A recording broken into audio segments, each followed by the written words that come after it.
Bismillah ar-Rahman ar-Rahim. Our symposium today, we will talk about an important disease, a treatable myopathy. And if you can observe in this conference, we are concentrating on clinical treatable conditions. So we have to think about Pompe, a treatable disease. So, what are rare diseases? Orphan Drug Act defines a rare disease as a disease or condition that impacts less than 200,000 people in the US. Other countries may have their own official definitions of a rare disease. For example, the European Union defines a disease as rare when it affects less than 1 in 2,000 people. And in Japan, a disease defined as rare when it affects fewer than 1 in 2,500 people.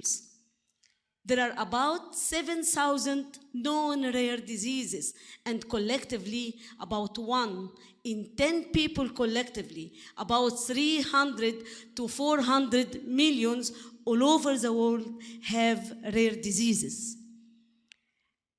The majority are thought to be a genetic, almost 80%, directly caused by changes in genes or chromosomes. But in some cases, genetic changes that cause diseases are passed from one generation to the next. In other cases, they occur randomly in a person who is the first one in the family to be diagnosed to have a rare disease.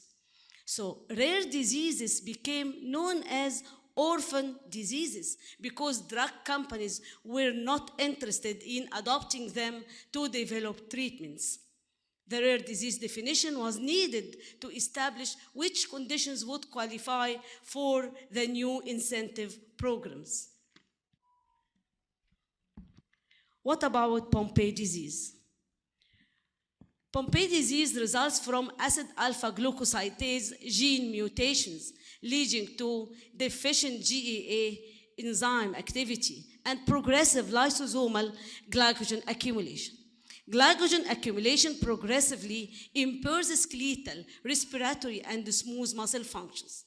We have two types of Pompe disease. The infantile onset Pompe disease that occurs before 1 year old, 1 year of age, while late onset Pompe disease occurs after 1 year, including children, adolescents, and adults. And only in the infantile, most common, they will damage also cardiac muscle together with the skeletal, respiratory, and the smooth muscles. The Pompe phenotypic spectrum encompasses variable onset, progression, and organ involvement and severity. And untreated infantile onset is fatal. Untreated late onset Pompe often leads to premature deaths together with the motor disability.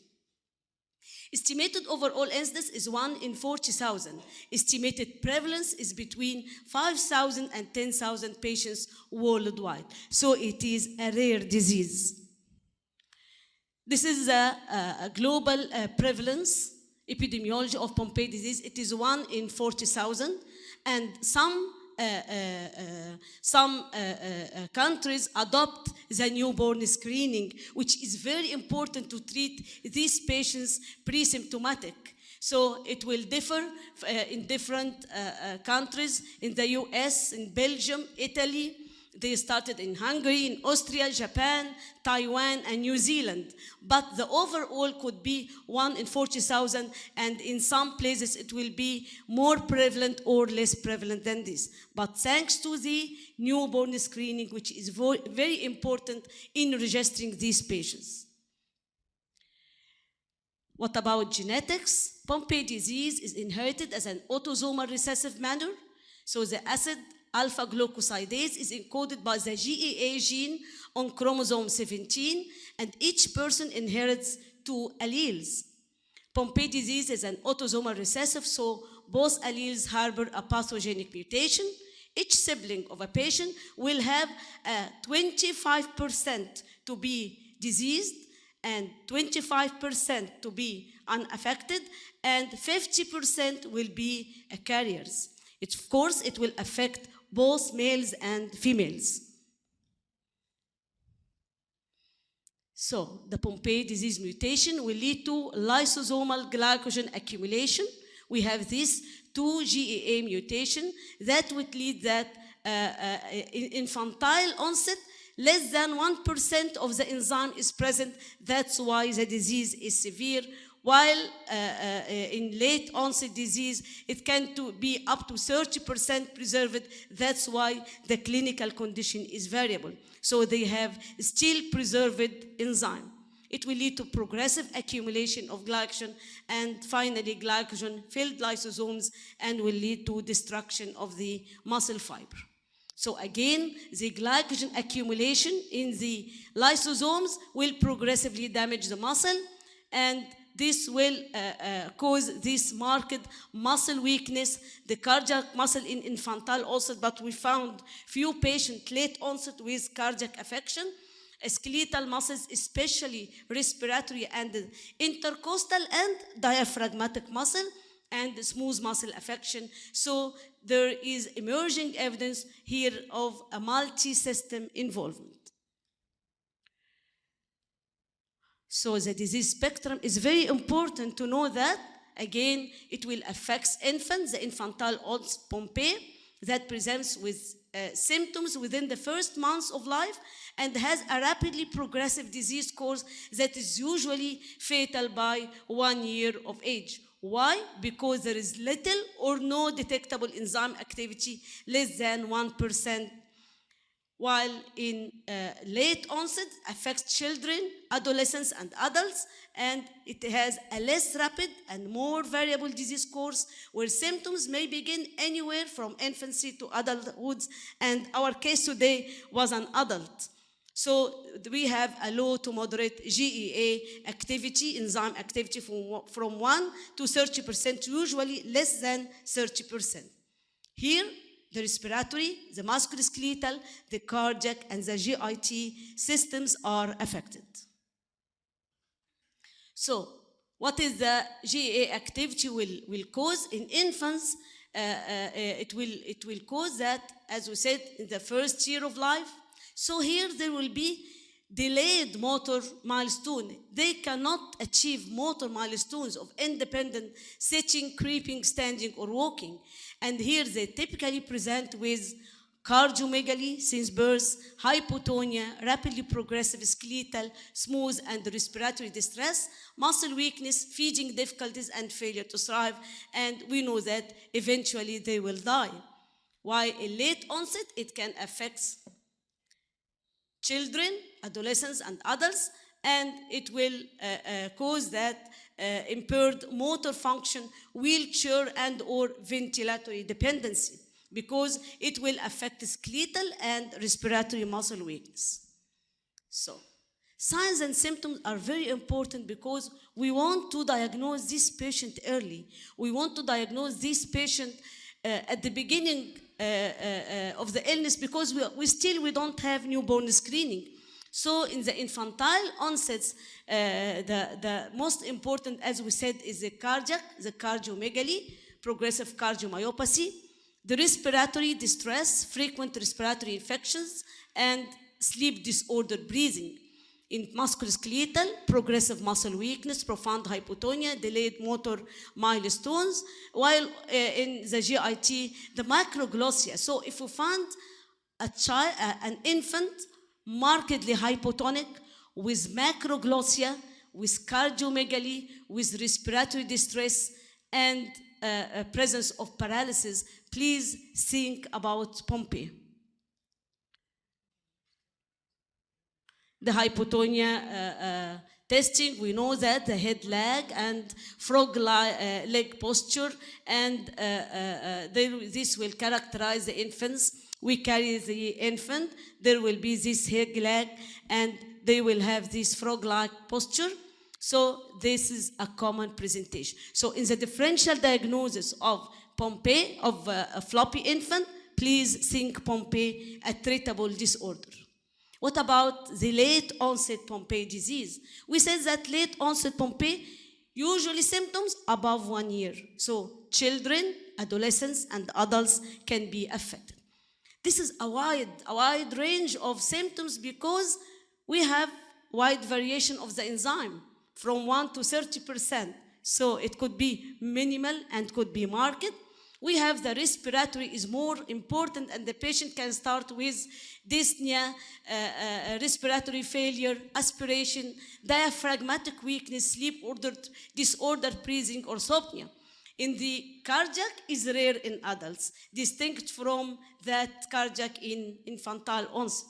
In musculoskeletal, of course, any patient with limb girdle muscle weakness, we must put Pompe in the differential diagnosis. So most of our patients with limb girdle muscular dystrophy, you must put Pompe in the differential diagnosis. The muscle pains, the muscle cramps, especially exercise intolerance, the frequent falls, the gait abnormality, the difficulty climbing upstairs due to proximal muscle weakness. The EMG abnormalities, usually it is myopathic. We can find some resting activity. The elevated CK, it could be mild elevated or increased marked elevation. The MRI changes, I will show you a case with MRI changes, scoliosis and scapular winging. Again, there are GIT troubles. We can find difficult showing, jaw muscle fatigue, poor weight gain, swallowing difficulties, weak tongue, gastroesophageal reflux, and fecal incontinence. So again, because this is the most common of our cases of late onset Pompe disease, this proximal muscle weakness affects most late onset Pompe disease patients. In the natural history, in a study of 94 adults with late onset Pompe, proximal trunk and limb girdle muscles were weakened in 50 to 80% of patients. Fewer patients had distal weakness. What is the most common muscles affected? The tongue muscle, the neck muscles, the deltoid, abdominal muscles, and paraspinal muscles. This is not common muscles in limb girdle muscular dystrophy. The respiratory muscles and diaphragmatic muscles, to start with respiratory affection. This is not common in muscular dystrophy. The gluteal muscles, the adductors of the thigh, and the hamstrings. So again, this muscle selection could suspect your attention or your diagnosis to late onset Pompe disease. So there is a simple similarities, of course, with other neuromuscular disorders. Symptoms overlap with others like limb girdle muscular dystrophies. Especially, the Pompe may have calf pseudohypertrophy like Becker and Duchenne. Inflammatory, other metabolic myopathies, the motor neuron disease or neuromuscular junction disease due to increased fatigability. Symptoms also that ran testing unexplained progressive muscle weakness with or without respiratory symptoms, restrictive respiratory insufficiency, asymptomatic elevated serum CK. I usually now put the Pompe in the differential diagnosis of our patients. So late onset, we have a challenge in the clinical presentation is heterogeneous, making the diagnosis challenging. The American Association of Neuromuscular and Electrodiagnostic Medicine guidelines highlight a broad range of neuromuscular and genetic disorders in the differential diagnosis for Pompe. And this guidelines is provided here. The dystrophies, limb girdle muscular dystrophy, Duchenne-Becker muscular dystrophy, myofibrillar myopathy, myotonic dystrophy type 2 due to the increased pains, the Danon disease, inflammatory myopathies, polymyositis, inclusion body myositis, other metabolic myopathies, mitochondrial myopathies, McArdle disease, motor neuron disorders, spinal muscular atrophy, amyotrophic lateral sclerosis, Kennedy disease, neuromuscular junction, myasthenia gravis, and congenital myasthenic syndrome. So it is considered a part of differential diagnosis in the neuromuscular disorders in children and adults. What we do in clinical evaluation, we do serum CK, which is elevated in 95% of patients. frequent elevations of liver enzymes and LGH, which is from muscle source. Forced vital capacity is reduced. We said that they have restrictive form. So we must do pulmonary function test in all our patients. If you find this early, this is very important. Myopathic EMG, sometimes it is normal, but it is common in our patients. And the dry blood spot testing for the GEA activity, this is the standard screening test we must do for any suspected case of Pompe disease. What is this GBS? This is a rapid and simple testing using dried blood spots to study the GEA enzyme activity assessment. It is minimally invasive, convenient. Sample collection papers are stable enough to send them through regular mails, reliable and robust to screen large number of patients, and provides faster results than fibroblast culture, I will show, or the genotyping, and facilitates mass newborn screening. It is very important for newborn screening. So this dry blood spot is not a confirmatory, it is a screening test. But when it is available, it will help much if we find the enzyme is very low activity, and so we can suspect Pompe, and we need to confirm the diagnosis by tests like the fibroblast culture or the genotyping. This is a confirmatory test. If we found a patient with low enzyme activity or a positive enzymatic testing through the GBS, the dry blood spot, so we have to do either enzyme analysis of cultured fibroblasts. They consider this the gold standard, but it is not found in Egypt. And also, we can do lymphocytes for GEA, minimally invasive and rapid turnaround time.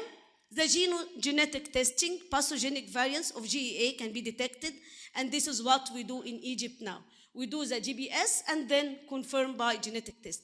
Muscle biopsy will be a late study if we still have thinking about Pompe and we cannot find any of these positive, so we can search for the vacuoles and stain for periodic acid shift, searching for glycogen vacuoles. So the algorithm of diagnostic Pompe disease: if you find low GEA enzyme activity for a family screening, or if the mutation are known in the family, so we'll start by genotyping. And this will be identification of mutations in both copies of GEA gene. Pompe diagnosis is confirmed. It could be identification of a novel or previously unknown or unreported mutation, does not rule out a diagnosis of Pompe.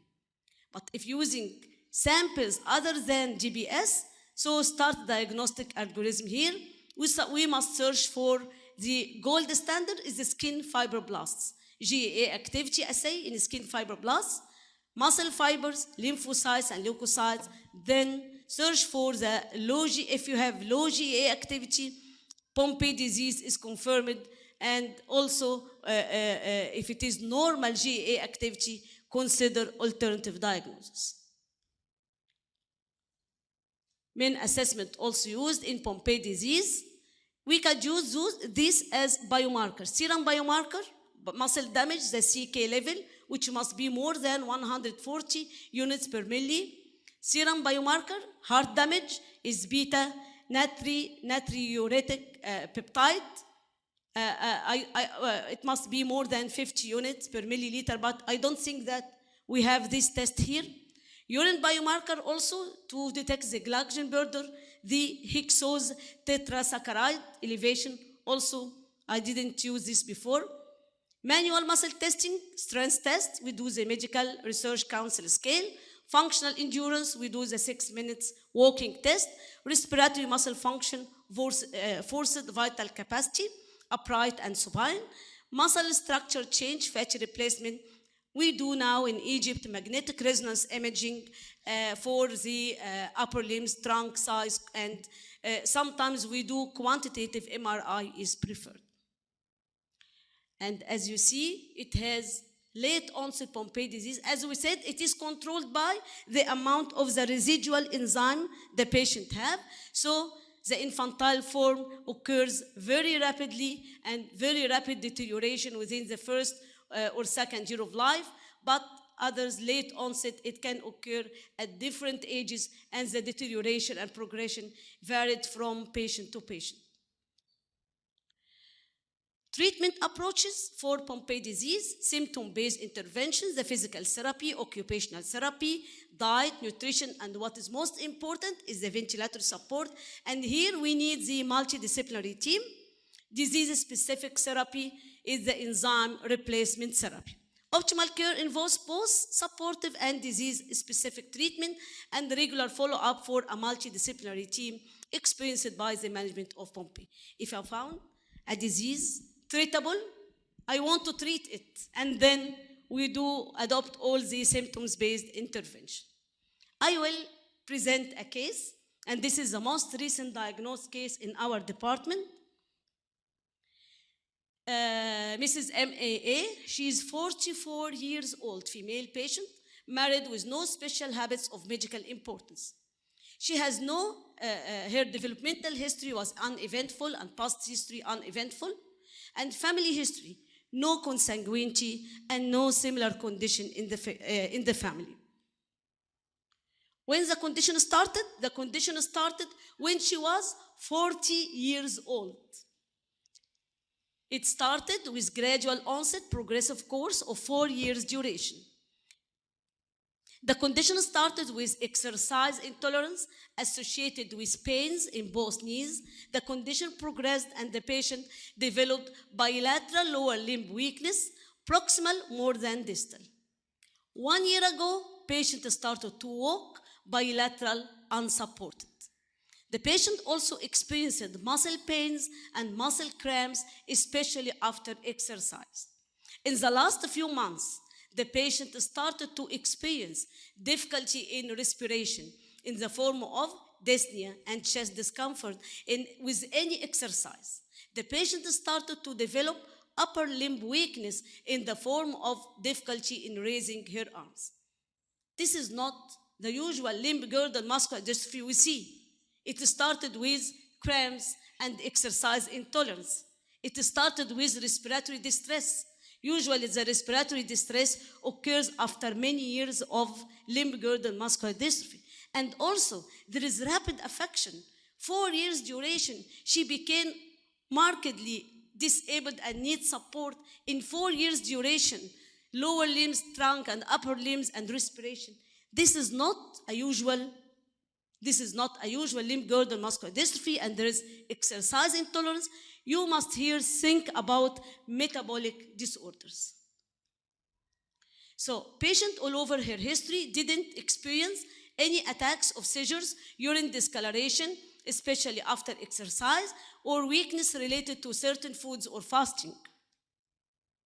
So we put usually a differential diagnosis.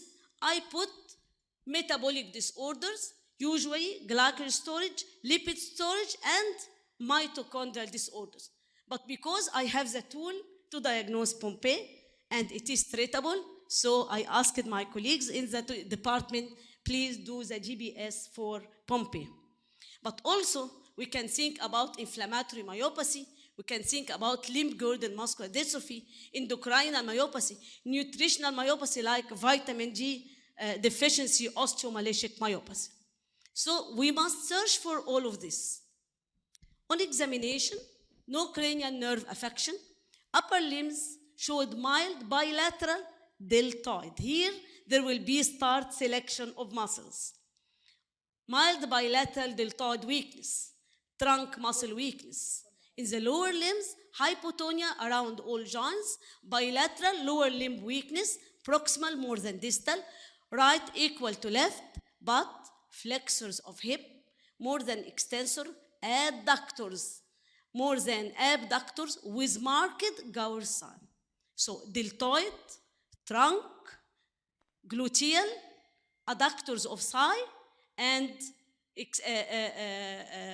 flexors of hip. This is a phenotype. This must give me a suspicion of Pompe.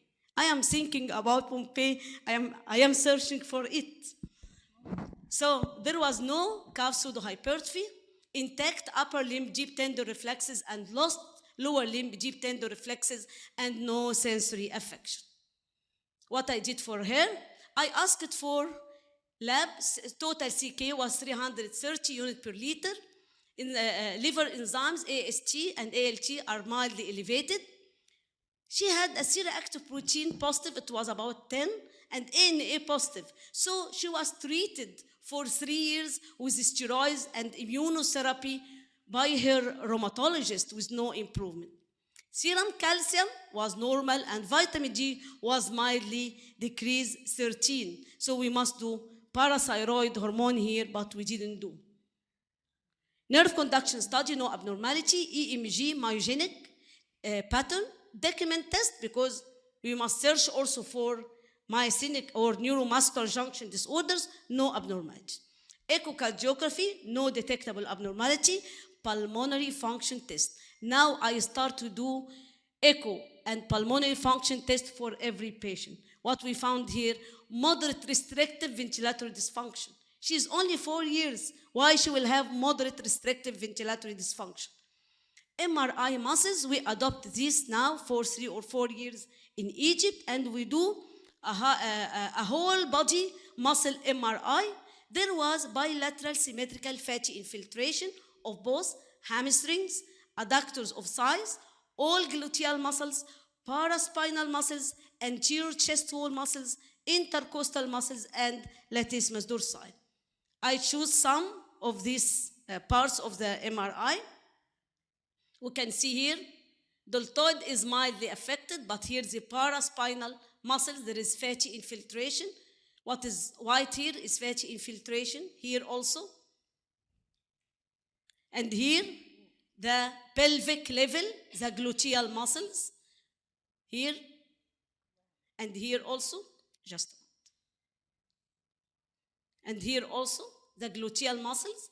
The muscles is infiltrated by these white streaks. This is fatty infiltration.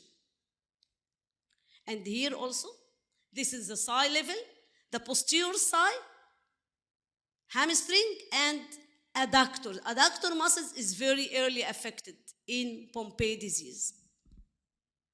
Leg was normal. This is the leg level. This is the tibia, fibula, anterior compartment, posterior compartment. It was clear. And usually in Pompe, the leg is not affected until late in the disease, and this could differentiate you from dystrophinopathy, from other limb girdle muscular dystrophy like calpain or dysferlin or sarcoglycan. This is very important. So we asked for further laboratory investigation. We asked for the dry blood spots for acid maltase enzyme, acid alpha glucosylase. It returns to us positive, 0.2 micromole per liter per hour below the cutoff value. The GAA gene was positive. After that, we have to do a confirmatory test. We cannot depend on the enzyme only. We do a confirmatory test, GAA gene, it was positive. There was 2 heterozygous mutations, a pathogenic mutation in the GAA gene, and this confirmed the Pompe disease. So this patient, this is her genetic study. This is her mutation, 2 heterozygous mutation. This patient is definitely diagnosed. She has late onset Pompe disease, a sporadic case, no consanguinity and no similar condition, but she can pass the mutation to her children. So what's next? What we will do for this patient? We will do main assessment baseline, as already said. We will do 6 manual muscle testing. We will do 6 minutes walking test. Then we will ask for enzyme replacement therapy. And we will do family screening. I will search for her children. I will ask about consanguinity with her husband and search for children. Maybe I can find early affection of her children. So again, I will remind you, dry blood spot is available in Egypt, and the company give it to us free with any number of patients. So I started to do for many patients. Before this, I was usually in doubt about the enzyme activity, because in some labs it is not done accurately, and we have some patients with low enzyme activity and proved later not to be Pompe. So it must be in a reliable laboratory. Take-home messages. How can the physicians reduce delay in diagnosis of Pompe disease? So he must think about Pompe, a treatable metabolic myopathy, and then recognize the common signs and symptoms of Pompe. Sometimes we have a non-respiratory and non-muscular presenting symptoms may occur. So increase the index of our suspicion, like GIT symptoms, just fatigue. Adopt rapid diagnostic methods like the dry blood spot, then search for a confirmatory method. Thank you so much. شكرا دكتورة ناجية، يعني كالعادة متألقة ومحاضرة ممتعة جدا. شكرا جدا، وشكرا جدا طبعا على المؤتمر الأكثر من رائع، ومجهودك اللي هو يعني مش 25 سنة بس بتشتغلي لوحدك، لا كمان عملتي فريق كويس، وإن شاء الله يبقى في ساتلايتس اللي انت بتحلمي بيها في كل الجامعات. طيب أنا بس عايزة أخد من آخر 2 سلايدز. احنا حضرتك شخصتي البيشنت بعد 4 سنين، يعني ممكن افهم ان we can think Pompe after 4 years بعد muscle weakness, but after 1 year she is only complaining of knee joint pains و exercise intolerance. How can we think Pompe in such a case? Any patient with exercise intolerance, you must think about metabolic disorders, glycogen storage, lipid storage, mitochondrial disorders, and electrolyte imbalance, for example. But I usually put these metabolic disorders. Is there an algorithm for diagnostic procedures done for those patients? First, the clinical assessment. We must examine the patient thoroughly and searching for the phenotype or the most common muscles affected. Then CK level, then the neurophysiology, then as we do echocardiography, pulmonary function test. If I'm still in doubt, we usually do now MRI, whole body muscles MRI. It is available in our university with very, very cheap price. Then I have the screening GBS cards in the department. I usually do now, and my colleagues Would help. You do MRI before or after EMG? I do after EMG. After EMG. And muscle biopsy at the end. Yes, of course. I want to ask, ما فيش أبدا حاجة تتعمل معها نيوروباثي مع ال EMG بتاعتك؟ نيوروباثي؟ نيوروباثي مع المسل ديزيز، يعني no sensory affection قلت حتى كده، لكن مش متهيألي مش معقول ما فيش nerve affected مع الويكنس بتاعت المسلز. هو في البيشنت دي لا، لكن I think in some patients the EMG in few patients it was neuropathic, and in some patients it was normal. That's why we need more than one tool of diagnosis, not depending on only one tool. Okay, thank you. دكتور ناجية، شكرا على دعوتي للمؤتمر، و I want to congratulate حضرتك على المؤتمر الناجح، وعلى ان حضرتك بدأتي البومبي كمان في الوحدة. وطبعا بنفخر ان احنا جامعة عين شمس اول ناس بدأنا نعالج البومبي من اكتر من 12-13 سنة، سواء في وحدة الوراثة في جامعة عين شمس او في قسم النيورو. كنت هعلق على الكيس ديت على البيشنتس اللي should be screened.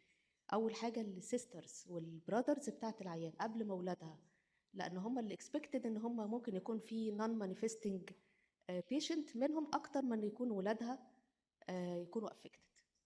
Yes, you are right. احنا هنعمل ان شاء الله فاميلي بيدجري، وهناخد السيسترز والبراذرز، وهنشوف الهاسبند والتشيلدرن فعلى اساس نحاول نلاقي early cases. تمام، بالذات ان الميوتيشن اللي موجود ده كومن ميوتيشن في مصر خلاص، ما نعرفش من الاب ولا الام، وكمان طبعا اخوات الاب يعني. Do you think that we need to do the mother and father؟ مامتها وباباها هي؟ لا مش محتاجين. لا هي اكتر حاجه اخواتها ولاد وبنات، وبعدين نرجع للجيل اللي بعده، بس اللي اكسبكتد ان يبقى فيهم لو هم افكت ممكن يقلوا اولادهم كمان. ان 2/3 يعني of the normally or asymptomatic ممكن يكونوا carriers، وكمان وممكن يكون ربعهم يكون فيه affection.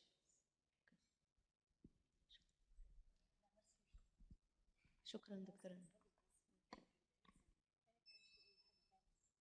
الدكتورة بتسأل 40 سنة وما كانش فيه symptoms، ممكن يكون عشان كده كانت سبتل، علشان كده هي كانت دايجنوز ان هي انفلاماتوري مايوباثي، ولما لقوا السيري اكتيف بروتين بوزيتيف لقوه 12 او 10، ولقوا الان اي بوزيتيف وكان سبيكلد، فابتدوا معاها الاميونوثيرابي، فهم كل تفكيرهم ان دي انتراكتابل انفلاماتوري مايوباثي. هو كمان بتبقى السيمتومز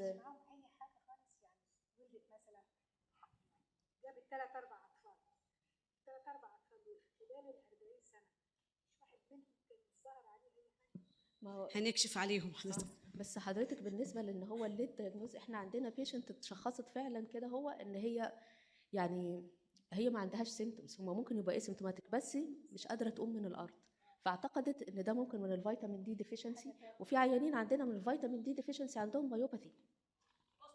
ما احنا العينه دي 13 يعني قصدي برضه انا فكرت في الاوستيوماليشن مايوباثي، بتبان كده، لكن هي مش عارفه ان هي اصلا عندها سيمتومز. هي عندها سيمتومز ان هي مش قادره تطلع السلم، مش قادره تقوم من على الارض كويس، وبينز، وتقال لها ان ده عشان ولدتي كتير، عشان مش عارفه ايه الكلام ده. واخر حاجه بس ان احنا بنفخر برضه في قسم الوراثه ان احنا ادينا النهارده اصغر طفله في مصر المايوزايم عندها 3 ايام diagnosed prenatally. والحقيقه انا امبريسد قوي طبعا سلاف، احنا اصدقاء من زمان، امبريسد قوي بشغل دكتوره سلاف، هي دلوقتي بقت رئيس قسم الوراثه ورئيس مركز الوراثه.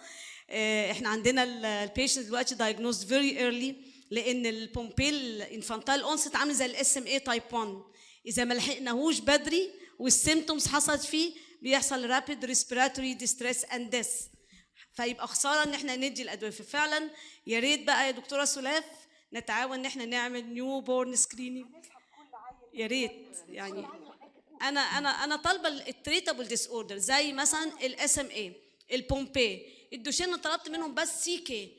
نيو بورن بدل ما ادي الدواء بعد ما المريض كبر اديه 3 ايام، 3 ايام ده ممكن الحقه بري سيمتوماتيك. حضرتك عارفه احنا الاس ام ال بروجكت شغال، وان شاء الله نعمل نيو بورن سكريننج للسباينال ماسل اتروفي، وان شاء الله بعد البومبي ان شاء الله والام بي اس باذن الله ان شاء الله. شكرا دكتور.